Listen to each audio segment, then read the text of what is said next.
નમસ્કાર દર્શક મિત્રો, આરટીવી ન્યૂઝમાં આપ સૌનું સ્વાગત છે। હવે જોઈએ આજના સમાચાર।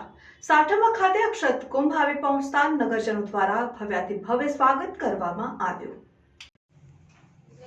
22 જાન્યુઆરી અયોધ્યામાં ભગવાન શ્રી રામના મંદિરનો ઉત્સવ જવાનું છે। તેના અનુસંધાને આખાએ ભારત દેશમાં 22 જાન્યુઆરીના ઉત્સવના આમંત્રણ રૂપે અક્ષત કુંભ ગામે ગામ પહોંચી રહ્યા છે।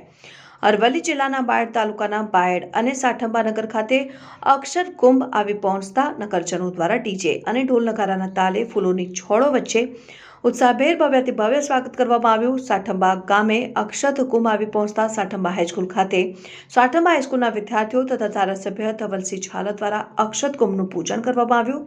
ત્યારબાદ અક્ષત કુંભને શોભાયાત્રા રૂપે શ્રી નીલકંઠેશ્વર મહાદેવ ખાતે લઈ જવામાં આવ્યો। સાઠંબા નગરના યુવાનો ભગવાન શ્રી રામના મંદિરનો ભવ્ય ઉત્સવ થવાનો છે ત્યારે શોભાયાત્રામાં ડીજેના તાલે ઝૂમી ઉઠ્યા હતા અને અક્ષત કુંભની શોભાયાત્રામાં કોઈ અનિચ્છનીય બનાવ ન બને તે માટે મોડાસાના ડીવાય એસપી ચૌધરી તથા સાઠંબાના પીએસઆઈ આર.બી. રાજપૂતે ચાંપતો પોલીસ બંદોબસ્ત જાળવ્યો હતો। Reporter Jitendra Bhatia, RTV news, Modasa.